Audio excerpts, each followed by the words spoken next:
Hello and welcome to another day in paradise, and welcome to another edition of the Unapologetic Negropian. In today's video, today is a special day because today I'm bringing you a video that I'm going to be honest with you, I didn't think I would make, simply because I didn't have any solid evidence to suggest that what I'm about to say is the truth.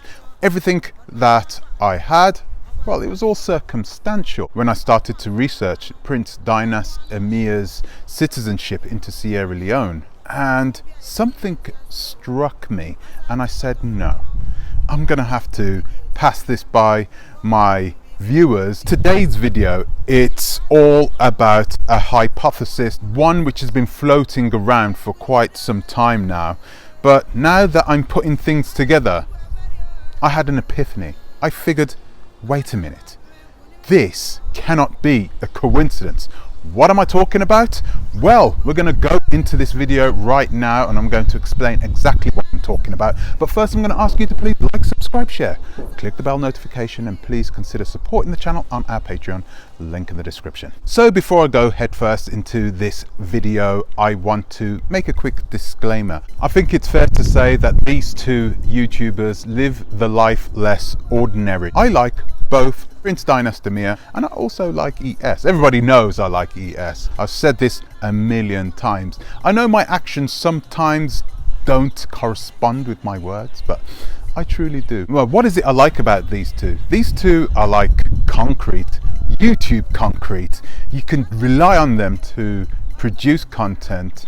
Well, you can definitely rely on Prince Dynast to create content no matter what. I'm not sure if you can say the same about ES. ES has gone through periods where she has allowed her emotions to abuse her, and somehow it always ends up affecting her YouTube videos. Sometimes she doesn't post them. Sometimes she will say, oh, I'm not going to make any more videos for this YouTube channel. We've had this a number of times in the past couple of years. But there has been a theory that's been rolling around, actually. It's been rolling around in my head for quite some time, since the beginning of January, and because I haven't had anything solid, I just haven't even bothered speaking about it.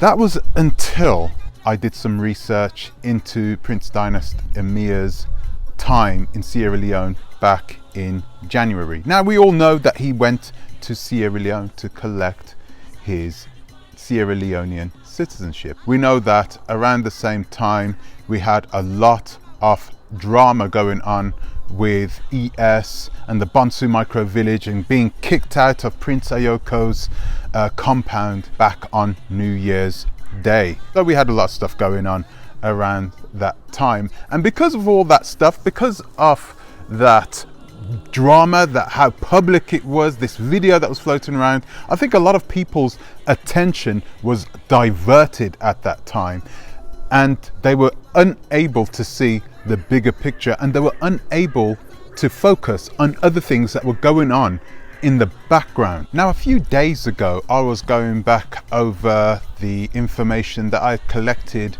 a good few months ago now about Prince Dynast and about ES and about their time in Sierra Leone. Okay, and I was looking at the timeline, and I was taking a look also at Prince Dynast Emir's upload record to see how much he uploads whilst he's traveling through Africa, because Prince Dynast Emir still uploads quite a lot when he's traveling through Africa, but what he doesn't do is he doesn't post long videos, but he still keeps his upload rate quite high. It's not as extensive as when he is back in the United States, but you still know that you're going to get a certain amount of content from him every single day. ES, not so much. She goes through a period of being hot or cold, and sometimes her content can be a little tedious. You know, don't get me wrong, love ES, but watching a video, watching her upload a video of her watering a tree, okay, I've got better things to do with my life, thank you. You guys are probably going to have your pitchforks at the ready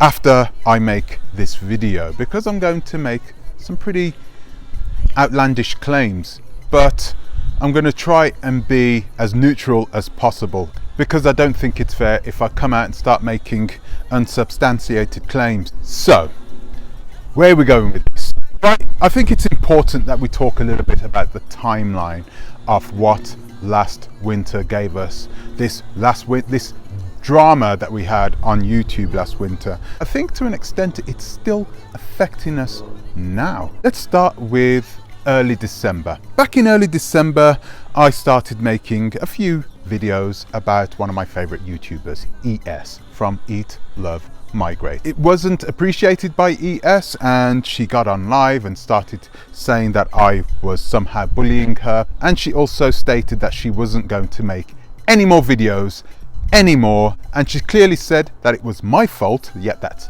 yours truly, the unapologetic Negropian, that she is shutting it down for. When she said that, I knew she was talking out of her rear orifice. I knew that, and I knew she'd be back straight away, and I was wondering what kind of game she was playing.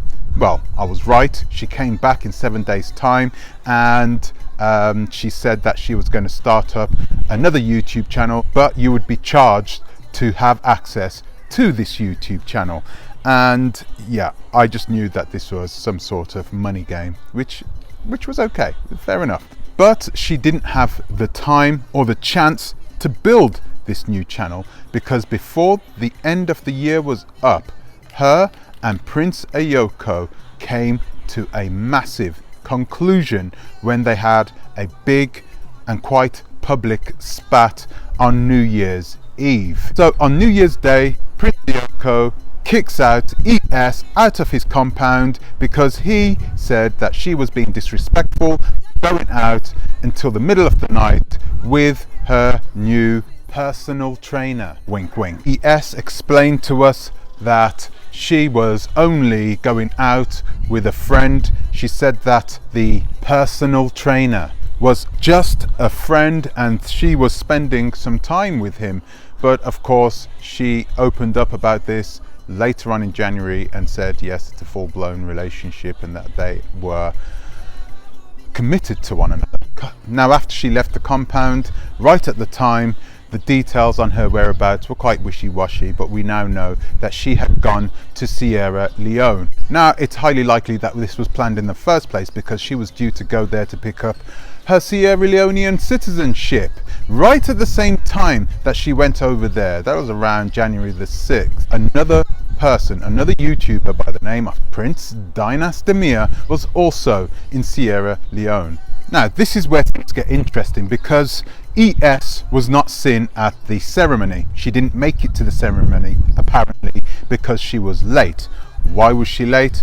I cannot remember, to be honest with you. Regardless, at some point she managed to pick up her Sierra Leonean citizenship. Now, a few days later, she's due to go back, apparently, to Ghana. And she gets her COVID test, and apparently her COVID test comes out positive. So she has to isolate herself. So they put her in quarantine. We don't know she's put in quarantine. We don't see it. All we hear is what she tells us from this point forward. For that period of time that she was away, all we have is her word for it. She tells us this elaborate story that she was away for a week and quarantined for that period of time, and that she couldn't contact anybody. She had no contact. She had no phone that she could contact people with, yada yada yada, blah blah blah. At the same time, whilst she was in Freetown in quarantine, Prince Dynast was also in Freetown collecting his Sierra Leonean citizenship. Where am I going with this? I think you can guess where I'm going with this. Okay, James, come on, spit it out. What are you trying to say? Okay, then I'll spit it out and I'll let you guys come to your own conclusion. Okay, so these two people, those two people that you saw have that dynamic sort of energy with one another, those two people that you just saw flirting with one another, those two people who clearly find one another attractive. Those two people who genuinely know each other because they come from the same part of the United States. They're both from the West Coast. Those two people who both lived in Atlanta. Two people who have intrinsic ties and travel the African continent. Those two people who both believe in African spirituality. Those two people who now both have Sierra Leonean citizenship, who were both in Sierra Leone at the exact same time. Those two people, for a period of no less than 3 days, had both disappeared at the exact same time for the exact same period of time for a period of no less than 3 days from YouTube, whilst they were both in the same city, in the same country at the same time. Okay, there you go. I said it. We now know that ES was in a committed relationship at the time. She couldn't go around with Prince Dynast Emir because it's clear that she likes him. So it had to seem as though they were keeping their distance. It had to seem as though they didn't even have contact with one another whilst they were there. Can you imagine these two people knowing one another and they didn't bring out one video with one another? And I don't know too much information about Prince Dynast Emir's affairs back in the United States, whether he has a wife or whether he has children with his wife. Apparently he does have children with a woman, and I know he's not in a relationship with this woman. But it's highly likely that he does have someone back in the United States, so he wouldn't want to go live with ES because the proclivities between these two are pretty well known by now. It's very difficult to hide it from these two. I mean, it's clear because I'm no relationship expert, and even I can see it. The chemistry between these two is unmistakable. For me, there is definitely something going on there. So we are now in this situation. We're in a situation where we have a gentleman, a young gentleman by the name of VIMMAN, who is supposed to take this lady's hand in marriage. I'm the kind of person who believes in the sanctity of marriage. I believe in that institution. I believe that once you have that man, once you have that woman, that's it. End of story. So I always knew that when I was going to get married, it was going to be for life. Okay, that's how serious I take it, and that's how everyone should take it. Truly believe that before these two tie the knot, that VIMMAN needs to ask ES some serious questions, because that is just too much of a coincidence, right? It either happened or it didn't.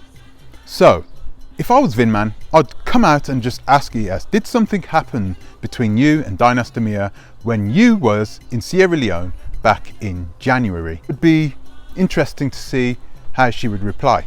It's only going to come out two ways. She either did or she didn't.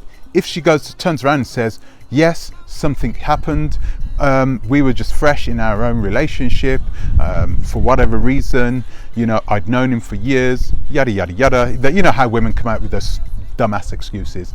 She comes out with it, then I truly believe that these two should be able to work it out. That's what happens in marriages. That's what happens. If they are truly committed, if they are serious about one another, then if I was them, then I would try and work it out, especially if I was VIMMAN, because let's face it, there aren't many ESs in this world, are there?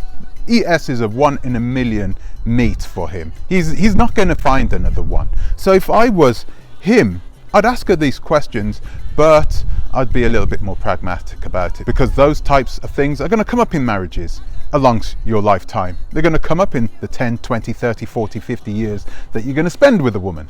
So if he is really serious, then that's the way I would go about it. But if she turns around and categorically denies that anything happened,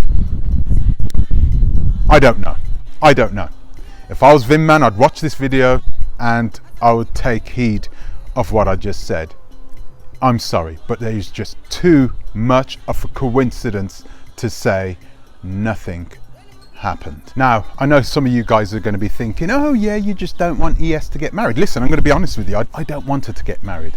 I believe that ES is a pure spirit when she's on her own. I believe that when she is around other men, it taints her, okay? and then it throws her off. She becomes somebody else. She's a good woman when she's with a man. Let's be honest with ourselves. We know that because we can see the way you've seen on her videos lately. She is submerging herself into the culture of northern Ghana. Okay, that's the culture where her soon-to-be husband is from. And you can also see that she is committed to him. She's totally committed to him. I truly believe that these two should wait a while before they tie the knot. I think that it would give them time to sort out all these problems. I mean, come on now. I mean, let's face it, right? She overlaps her men, doesn't she? She overlaps them. She overlapped Prince Ayoko with this VIMMAN. I think that there is a chance she could have at some point said, okay, it's January, I'm in Sierra Leone, we can work this out, no one's going to know it's happened, I'm going to meet Prince Dynast Amir, someone who I've liked for a very long time, okay, and yeah, let's have a little bit of fun. Do you think that happened? There are so many women who overlap their relationships. Can't you just give it a break for a moment? For heaven's sakes. Guys, I'm so happy I got that off my chest. What do you guys think? Do you think that ES and Prince Dynast Amir had a little something, a little ooh la la over there in Freetown? Do you think something happened? Do you think that ES has been 100% faithful to VIMMAN? Do you think they should get married? Let me know in the comment section. It would be really good to hear your thoughts on this. So guys, I'm going to leave it there. Thank you for watching. Thank you for subscribing. And I want to give an extra special thank you to my Patreon subscribers. Until the next time, please think twice. Ta-ra a bit.